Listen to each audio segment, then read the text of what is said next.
Hari ini saya memberikan judul adalah Kutub Realitas Melawan Kutub Iman.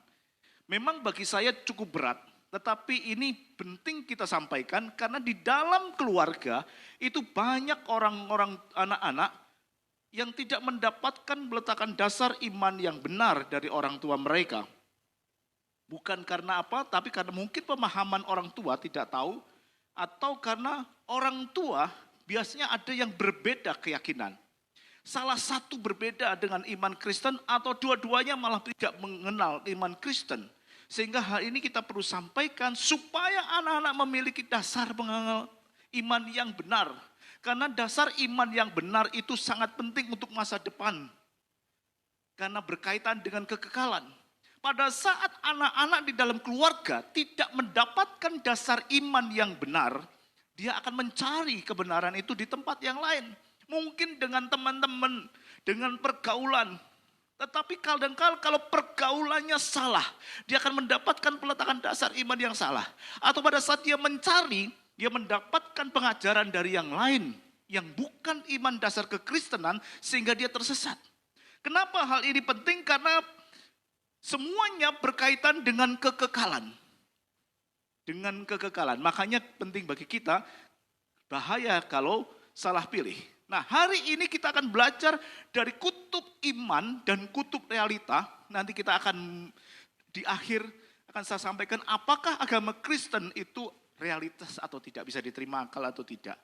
Jadi mungkin agak berat walaupun saya juga mencoba dengan sederhana. Dan kita akan memberikan contoh mengenai keluarga Timotius. Mungkin belum sudah ada hamba Tuhan yang menyampaikan hal ini, tetapi saya akan mencoba mencari dari dasar Timotius dulu yang kita ketahui diajar, dia diletakkan dasar iman oleh nenek dan ibunya yang seorang Kristen. Tetapi yang seringkali tidak disampaikan oleh hamba Tuhan adalah bapaknya. Nondi bapake. Bapaknya adalah seorang Yunani. Oleh karena itu saya katakan kutub mana yang harus kita ikuti. Jika di dalam rumah tangga kita, di dalam keluarga kita, bapaknya tidak beragama, bapaknya orang Yunani misalnya, ibunya orang Kristen. Nah kita akan belajar, mari kita lihat fakta tentang Timotius sebenarnya sudah cukup luar biasa. Next, kita lihat Timotius itu sebenarnya adalah orang dari keturunan Yahudi Yunani. Ya, sudah jelas Yunani Yahudi dari Listra. Di dalam kisah Rasul di sini dikatakan bahwa Paulus juga datang ke Derbe ke Listra. Di situ ada seorang murid bernama Timotius, ibunya adalah seorang Yahudi yang telah menjadi percaya, sedangkan ayahnya seorang Yunani. Ini dasar dari kita mempelajari apa yang saya sampaikan hal ini. Ada satu perbedaan antara keluarga itu ayah dan ibu. Dan kalau kita masuk di dalamnya, beruntung kalau semuanya ayah ibu semuanya pada waktu Kristen. Tetapi kalau seandainya tidak, bagaimana? Dan kita tahu kalau di Wikipedia, wilayah Listra itu ada di wilayah Turki saat ini. Dan itu berbatasan dengan Yunani. Jadi katakan ayah Yunani, ibu Yahudi. Ya. Nah, kenapa kok ayah ini sampai sekarang saya cari tidak pernah disebut namanya di dalam Alkitab. Dan hanya disebut, saya memang mengalami kesulitan, tetapi kan saya sampaikan. Tidak disebut namanya karena dia mungkin tidak beragama atau dia sudah meninggal karena atau ada sesuatu hal, tapi pasti ada alasannya kenapa ayahnya hanya disebut seorang Yunani. Kita terus saja dulu. Kemudian yang kedua adalah Timotius dari seorang yang beragama Kristen. Mungkin dia Kristen sejak lahir. Karena di dalam ini Paulus mengatakan bahwa aku teringat akan imanmu yang tulus ikhlas. Iman yang tulus ikhlas. Nanti kita akan pelajari iman yang tulus ikhlas. Yang pertama-tama hidup dalam nenekmu Lois yang di dalam ibumu Eunike dan yang aku yakin hidup juga di dalam dirimu. Jadi Timotius lahir di dalam keluarga Kristen. Nenek dan ibunya, bukan bapaknya. Saya sebut keluarga Kristen.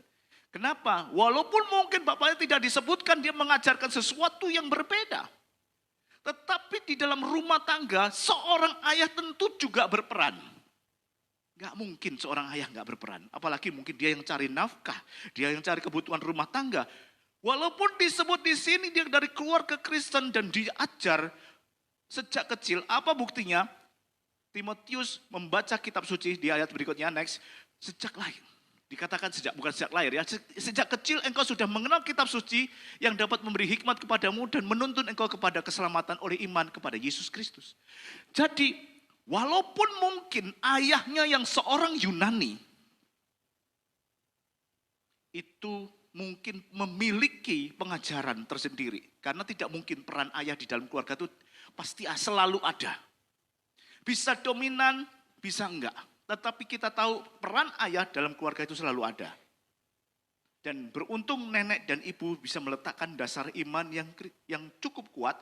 Sehingga Timotius tumbuh menjadi orang yang mengenal Tuhan.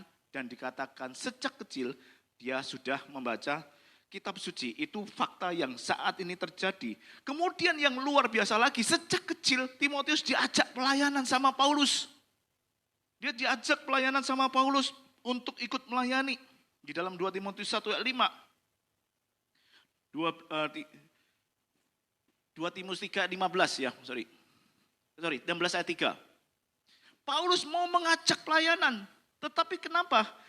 Ibunya membiarkan. Ibunya mengiyakan. Sebenarnya kalau kita dikatakan seorang di dalam keluarga, kalau diajak ayo pelayanan ikut. Kalau hanya sebatas sistem waktu singkat-singkat mungkin gak masalah. Tetapi kalau diajak pergi ke pelayanan dalam waktu yang cukup lama, tentu seorang ibu juga akan berpikir berbeda. Tetapi kita lihat di sini, Timotius sejak kecil sudah dilirik oleh Paulus. Itu karena kemungkinan Timotius cukup berpengaruh di daerah situ. Di Listra, di Ikonium.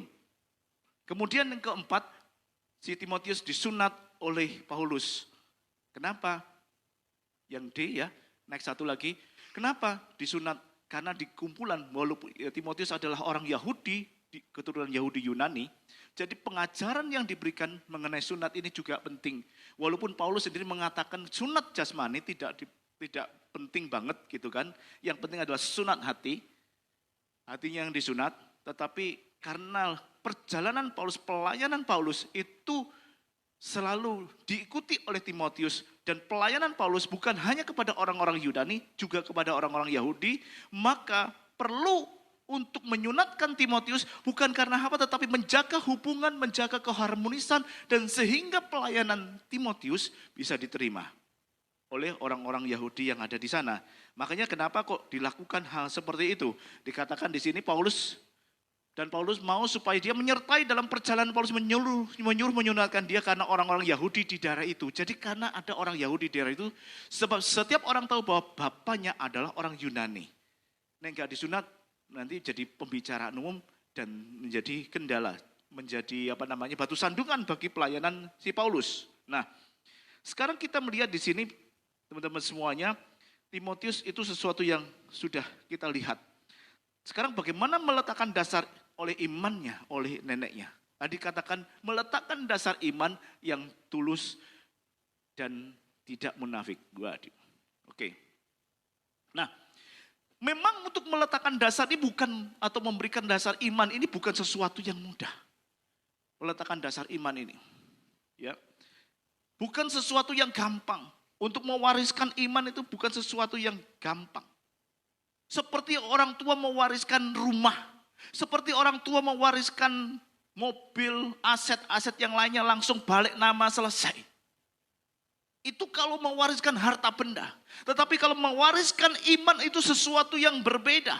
Mewariskan iman itu perlu satu praktek. Perlu kasih contoh. Perlu sesuatu yang harus dilihat dan dibaca menjadi teladan bagi anaknya. Dan kita tahu itu berbeda antara ayah dan ibu. Ada dua kutub yang berbeda. Dan kita tahu di sini yang meletakkan iman adalah nenek dan ibunya. Meletakkan iman yang tulus dan tidak munafik dengan cara memberikan contoh. Cara memberikan contoh bagaimana ke gereja. Bagaimana contoh dia membaca Alkitab, pentingnya membaca Alkitab. Bagaimana dia harus berdoa. Sehingga kita tahu di ayat yang kita baca tadi, Timotius sudah membaca kitab suci sejak kecil. Itu adalah cara yang diberikan. Nah, ada seorang yang ahli di dalam pendidikan Kristen yang menulis satu buku yang berjudul Will Our Children Have Faith? Next. Itu bernama John Weterhoff ya. Dikatakan iman tidak dapat diwariskan atau diberikan begitu saja kepada anak-anak atau generasi berikutnya. Iman itu seperti juga kasih adalah sebuah kata kerja dan sebuah aksi. Jadi iman harus di-sharingkan dan dipraktekkan. Keteladanan dan komunikasikan yang penting. Harus diberikan.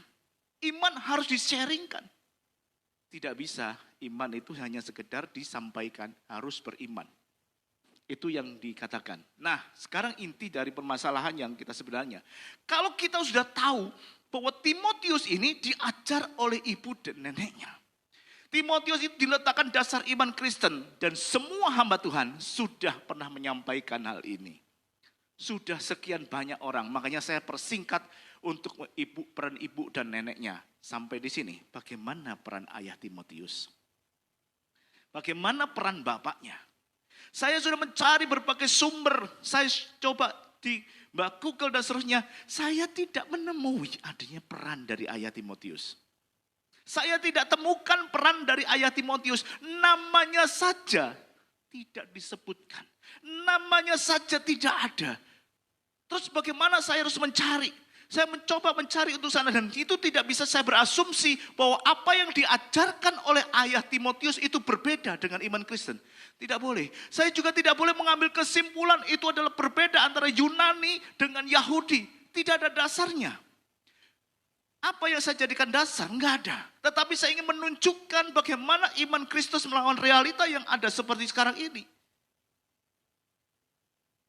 Apakah yang terjadi di abad pertama kehidupan Timotius, itu yang akan saya sampaikan. Karena saya tidak tahu ayahnya Yunani alirannya apa. Jadi saya sampaikan adalah bagaimana kehidupan Yunani di abad pertama di zaman itu. Adalah zaman di mana Timotius hidup. Adalah zaman di mana Timotius berada. Ya, saya katakan terus terang ini tidak bisa saya mengambil asumsi. Tidak bisa saya mengambil kesimpulan kalau ajaran yang disampaikan oleh Timotius itu berbeda. Karena minimnya informasi, boleh di-searching di Google. Namun kita harus memahami bahwa dalam satu keluarga, ayah itu termasuk juga berperan di dalam kehidupan Timotius dan membentuk peran penting di dalam kehidupan Timotius. Dan mempunyai dampak yang signifikan dalam membimbing dan mengajarkan nilai-nilai kepada anak-anaknya. Nah, kehidupan yang bagaimana? Kehidupan yang bagaimana yang terjadi di dalam abad yang pertama di zaman Timotius itu ya. Tunggu dulu ya. Oke. Kita tahu bahwa di abad pertama itu adalah paham yang paling kuat untuk ajaran filsafat. Yang sekolah pasti tahu. Ada Plato, ada Aristoteles. Ada banyak. Dan ajarannya kita semuanya tahu. Filsafat dengan pemikiran-pemikiran intelektual mereka. Filsafat dengan ide-ide filsafat Yunani yang tersebar melalui aliran Helenistik. Yang meliputi wilayah-wilayah seperti Yunani, Romawi, dan Timur Tengah. Aliran yang terkenal pada waktu itu adalah Platoisme, Aristotelesisme, Stoisme. Dan filsafat ini berfokus kepada pertanyaan-pertanyaan fundamental tentang alam semesta, manusia, etika, dan cara hidup yang baik. Mereka menawarkan pemahaman tentang alam, tujuan hidup dan hubungan manusia dengan kebijaksanaan dan keadilan. Nah, ini adalah sesuatu yang berbeda dengan iman Kristen. Benarkah demikian? Ini sesuatu yang lain. Dan kita tahu pada saat kebudayaan itu masuk, pada saat, karena apa kita lihat itu filsafat Yunani itu tersebar ke seluruh dunia sampai sekarang. Dan kita tahu filsafat itu di dalam pendidikan itu adalah mother of philosophy, a mother of science. Filosofi, a mother of science. Sampai sekarang, kalau kita pernah belajar filsafat, orang-orang yang luar biasa. Yang saya kagum di Indonesia adalah Romo Magnis Suseno. Yang saya pelajari bukunya adalah Menalar Tuhan. Abot. Orang-orang dengan pemikiran seperti itu dan itu menjadi dasar dari pengajaran ibu dari setiap ilmu pengetahuan. Saya tidak bandingkan dengan ilmu pendidikan, saya tidak bandingkan dengan ilmu alam, ilmu yang lain. Tetapi di sini saya bandingkan dengan ibunya ilmu pengetahuan, filosofi. Dibandingkan dengan ajaran Kristen.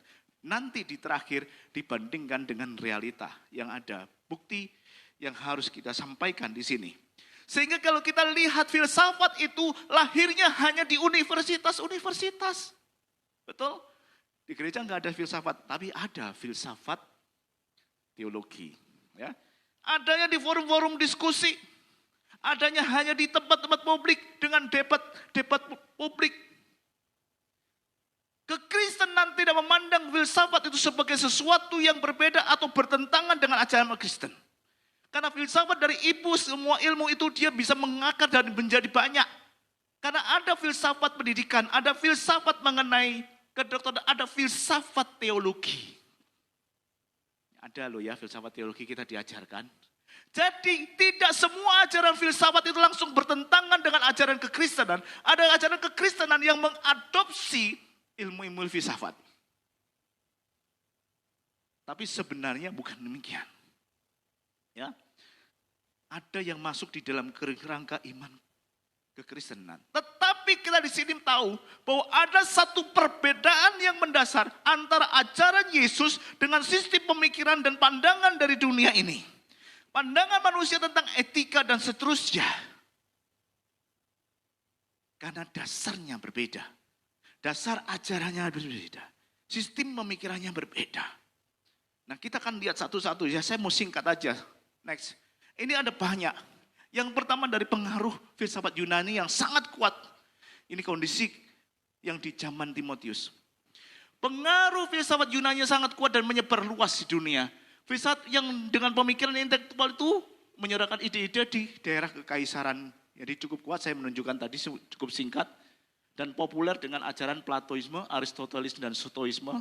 Berfokus pada pertanyaan-pertanyaan ini adanya di dalam dunia intelektual dan pendidikan dan budaya.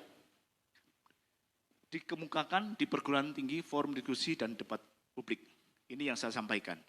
Jadi pada saat Timotius bertumbuh di dalam imannya, di sisi kemasyarakatannya bertumbuh paham tentang filsafat.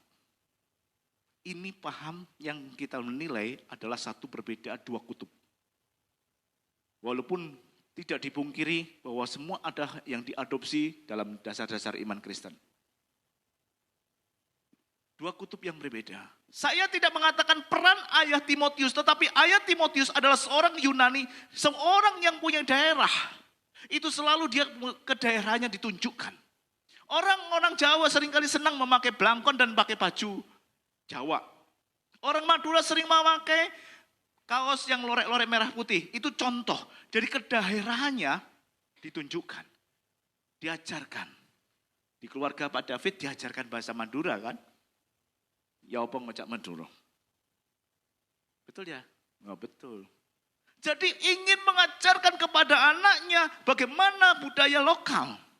Demikian juga ayahnya Timotius. Dia seorang Yunani dan Yunani dengan paham filsafat yang luar biasa mendunia. Tentunya dengan kebanggaan itu dia ajarkan kepada Timotius. Jadi walaupun saya tidak mengetahui siapa nama ayah Timotius, bagaimana keadaannya, tetapi dengan latar belakang abad pertama, itu pasti diajarkan. Sehingga beruntung juga Timotius dia tangkap oleh Paulus untuk masuk di dalam pelayanannya. Dan ada perbedaan-perbedaan tentang ajaran. Next, yang kita lihat di sini adalah bagaimana pengajaran-pengajaran sumber otoritas. Yang pertama adalah didasarkan, kalau di Alkitab ada berdasarkan firman Allah, pewahyuan dari Allah.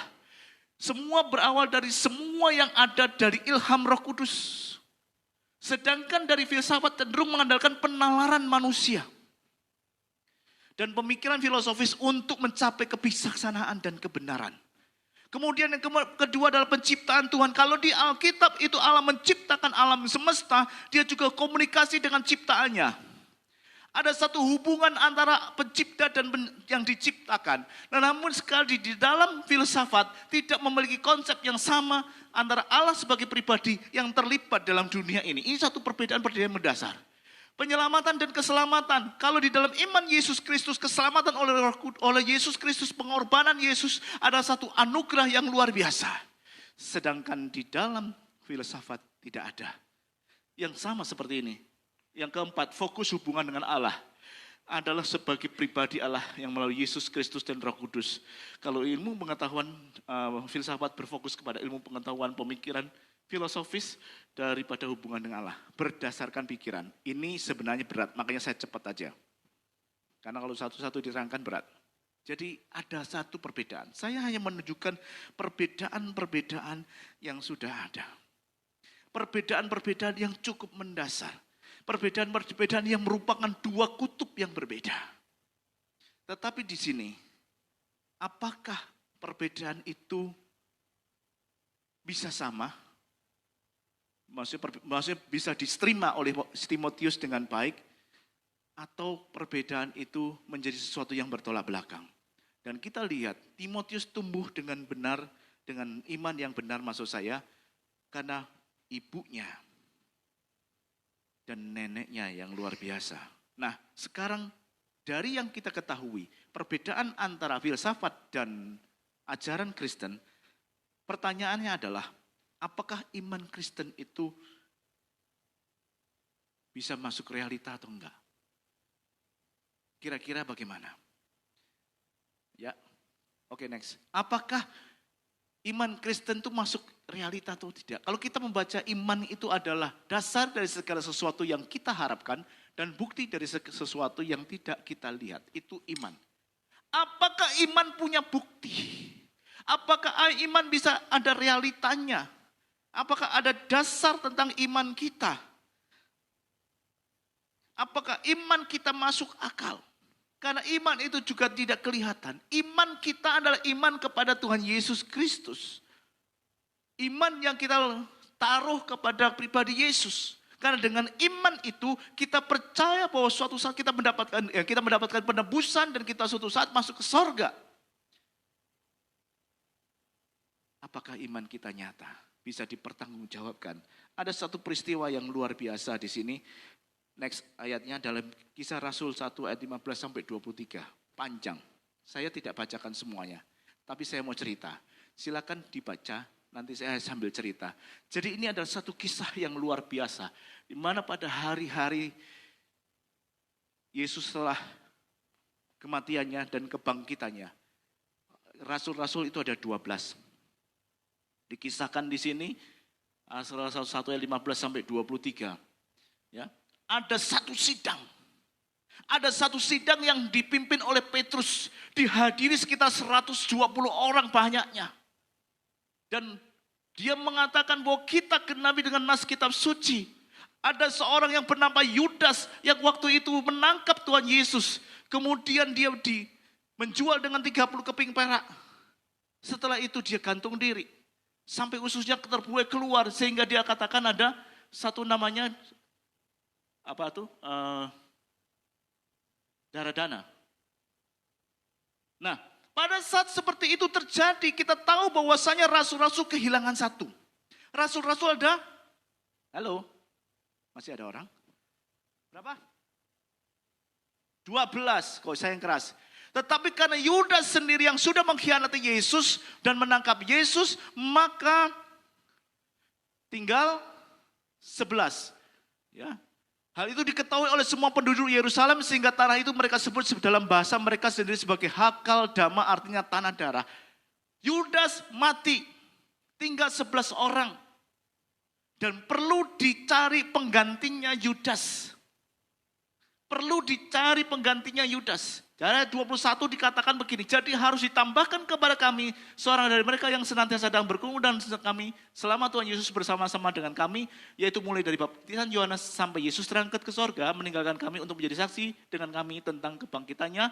Lalu mereka mengusulkan 2 orang, Yusuf yang disebut Barsabas dan yang juga bernama Justus dan Matias.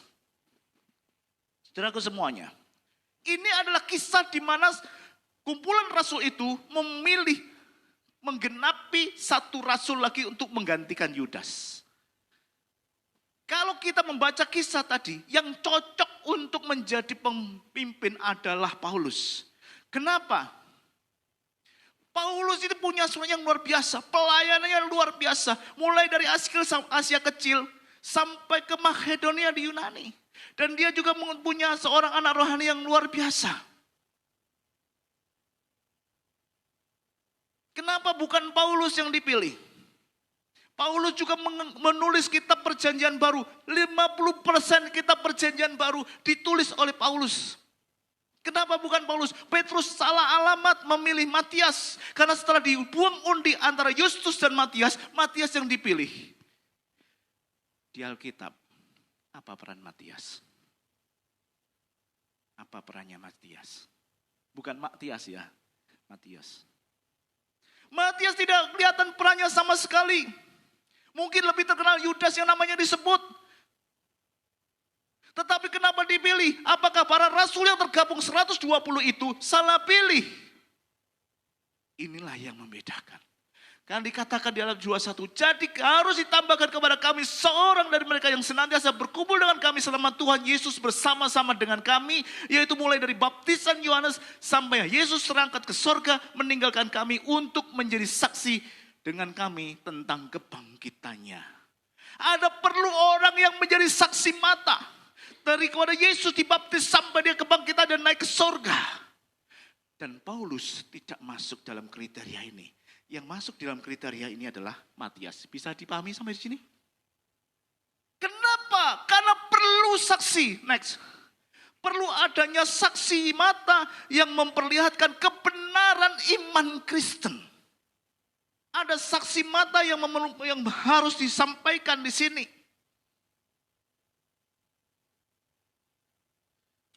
Yang menjadi saksi dari peristiwa Yesus, bahwa Yesus benar-benar ada. Jadi Matias di sini dipilih karena dia adalah saksi mata Yesus Kristus tentang kehidupannya, kematiannya, dan kebangkitannya, yaitu saksi mata dari awal sampai akhir. Pada waktu itu tidak ada YouTube, tidak ada video, tidak ada handphone yang bisa merekam setiap peristiwa yang ada. Jadi keberadaan saksi mata itu adalah sangat penting supaya apa? Dapat diteruskan dari generasi ke generasi. Next. Jadi kalau kita mengatakan penulis kitab Lukas, penulis kitab Kisah Rasul sendiri juga berulang-ulang menyampaikan hal ini. Saya kalau sudah dikasih waktu jadi gopo. Ingin cepet-cepet. Oke. Lukas 1 ayat 1-2. Theophilus yang mulia, banyak orang telah berusaha menyusun suatu berita tentang peristiwa yang telah terjadi antara kita, seperti yang disampaikan kepada kita oleh mereka dari semula adalah saksi mata pelayanan firman Tuhan. Saksi mata lagi disebut. Tidak ada HP, tidak ada bukti lain kecuali saksi mata. Next ayatnya lagi. Jadi dia menulis surat itu kepada seorang Theophilus yang menurut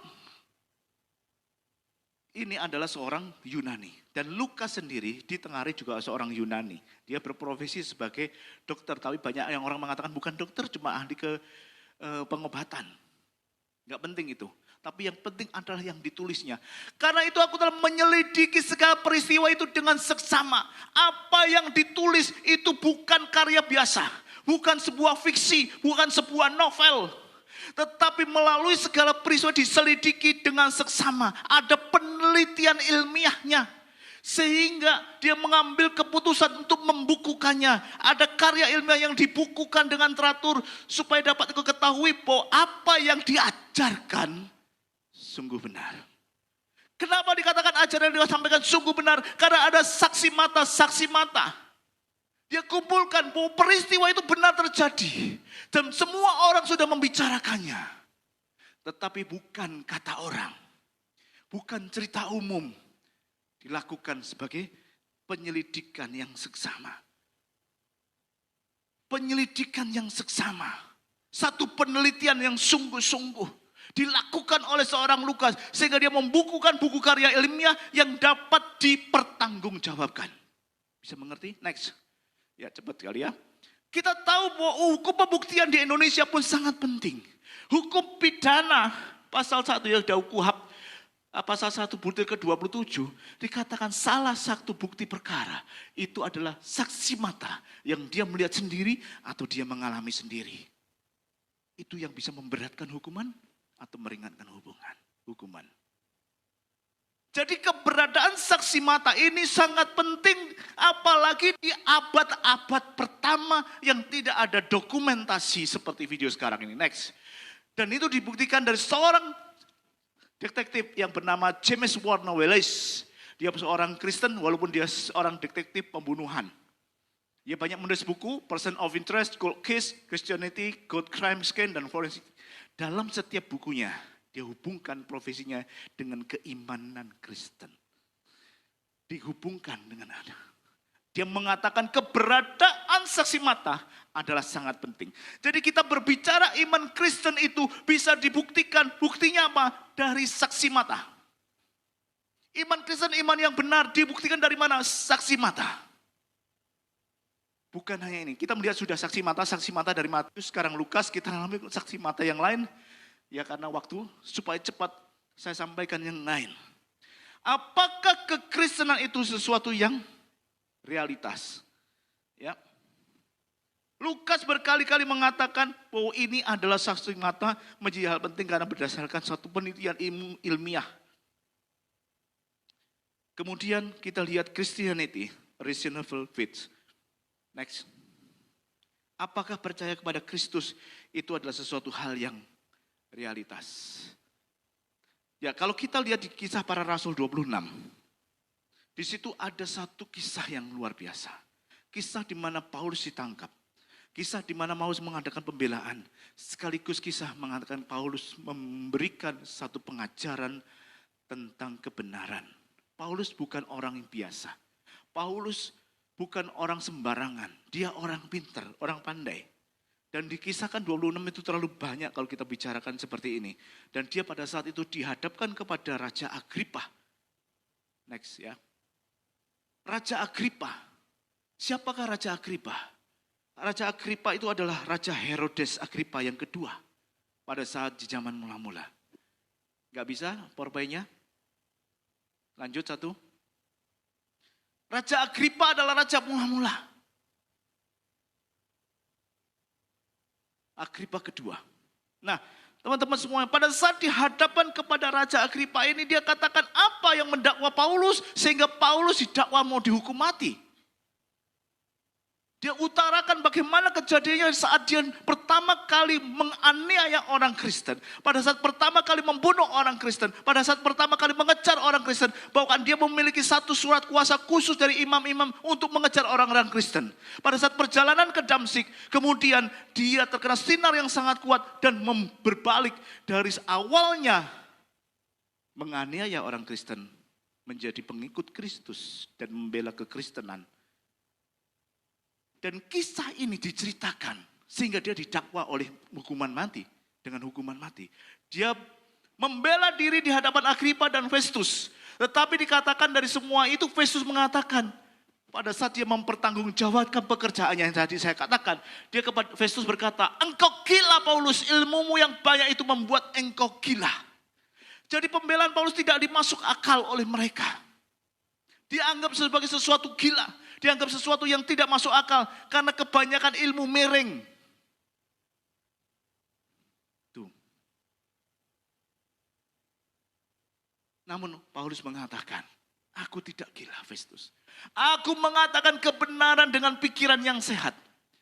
Raja juga tahu segala sesuatu perkara ini. Sebab itu aku berani berbicara terus terang kepadanya. Aku yakin bahwa tidak ada sesuatu pun dari semua ini yang belum didengarnya. Karena perkara ini tidak terjadi di tempat yang terpencil. Semua peristiwa yang disampaikan oleh Paulus, itu hampir semua orang itu mendengarnya. Semua peristiwa yang disampaikan oleh Paulus, termasuk dari orang tinggi seperti Raja Agripa dan Festus juga tahu. Tetapi dikatakan begini, apa yang disampaikan oleh Paulus dianggap sesuatu ajaran yang gila. Kamu gila dengan ilmumu yang banyak. Paulus berkata, aku tidak gila. Kenapa? Ajaran itu adalah ajaran yang masuk akal. Ada banyak saksi mata. Dan dikatakan juga di sini, semua perkara ini sudah diketahui banyak orang. Wah, kayak wong tahu. Banyak orang yang sudah menjadi saksi mata. Seperti Lukas yang menulis, semua orang juga sudah tahu. Saya membukukannya, menuliskannya dengan penyelidikan. Dan aku sodorkan kepada Theophilus. Ini adalah karya ilmiahku tentang kebenaran. Paham? Paulus pun juga mengatakan semua orang sudah tahu. Semua orang sudah mengerti. Karena setiap peristiwa bukan di tempat terpencil. Di kota, di desa, semua orang tahu dan semua orang menyaksikan. Saya sodorkan sebagai bukti. Iman Kristen itu iman yang masuk akal. Bukan cerita abal-abal. Bukan cerita yang didasarkan kepada katanya. Bukan cerita yang didasarkan kepada orang lain yang berbicara. Tetapi ada kejadian nyata, ada saksi mata, ada bukti. Dan kita tahu pada saat diperhadapkan dengan filsafat, ajaran kekristenan tidak kalah. Nyatanya apa? Di antara dua kutub, Yunani dan Yahudi, Timotius menjadi orang yang punya iman yang kokoh dan kuat. Timotius adalah satu bukti dari dua kutub yang berbeda, mewakili masyarakat di sekitarnya. Ini yang penting, yang kita perlu pahami bersama. Ada satu kebenaran. Dan dikatakan di dalam ini jawaban Paulus ayat 25 dari versi ESW. Coba next. Dikatakan begini. But Paul said, I'm not out of my mind. Most excellent Festus. I'm most excellent. But I'm speaking true and rational word. Apa yang dikatakan speaking true? What reality is actually the case. Apa yang sebenarnya terjadi. Dan rational word dikatakan proper thinking about the truth. Pemikiran yang tepat tentang kebenaran itu. Jadi, apa yang kita ragukan lagi? Iman Kristen kita perlu dipengerti. Karena sekarang ini banyak ajaran-ajaran yang mencoba menyesatkan dan membelokkan iman kita. Kalau kita tidak memahami bahwa iman ini adalah kebenaran yang memang harus kita tangkap dan kita yakini. Karena ada banyak saksi mata dan bukti. Bukan iman abal-abal. Pak, bagaimana kita bisa membuktikan kekristenan dengan ilmu pengetahuan? Bagaimana? Apakah ilmu pengetahuan bisa menjawab semuanya itu? Apakah ilmu pengetahuan bisa menjawab? Tidak. Coba buktikan hal-hal yang supranatural. Iman kekristenan bisa menjawab. Ilmu pengetahuan bisa menjawab. Belum lagi bagaimana Yesus yang punya kuasa untuk membangkitkan orang mati. Silakan worship leader di musik maju ke depan. Nyanyikan satu pujian. Bagaimana Yesus memberikan banyak mujizat. Bagaimana Yesus membangkitkan orang mati. Sampai saat ini ilmu pengetahuan tidak bisa melakukannya. Jadi kita pun yakin kenapa Yesus sudah melakukannya. Ada banyak saksi mata yang melihat mujizat Yesus. Dan yang sudah dibukukan adalah 12 rasul dan menjadi 100 berapa tadi. Yang membuktikan bahwa banyak itu semuanya dibuktikan. Diteruskan dari generasi ke generasi. Sampai kepada kita saat ini adalah cerita saksi mata dari zaman abad pertama sampai abad 21. Kita juga mendengarnya. Dan kita yakini itu kebenaran. Paulus tidak gila. Paulus tidak gila. Itu yang membuktikan iman kita. Walaupun orang-orang Farisi pada saat Yesus menyembuhkan orang yang lumpuh, yang diturunkan dari atap. Dia mengatakan, engkau mengampuni, dosamu sudah diampuni. Orang Farisi mengatakan, siapa dia? Menghujat Allah. Karena yang bisa mengampuni dosa hanya Allah. Yesus mengatakan, lebih mudah mana? Dosamu sudah diampuni? Atau engkau menjadi sembuh dan berjalan? Tetapi karena di sini banyak orang, aku katakan dosamu sudah diampuni, sekarang berjalanlah. Yesus sudah membuktikan. Dan itu di depan semua banyak orang. Saksi mata. Saksi mata. Saksi mata yang dikisahkan, dibukukan oleh Lukas dengan seksama, dengan penelitian. Ditujukan kepada Kristus, para pembesar-pembesar. Kemudian di sekarang ini kita juga mendengar mereka dari kitab yang sudah disusun. Dan jangan pernah ragu lagi. Bahwa iman Kristen adalah iman yang masuk akal. Haleluya. Amin.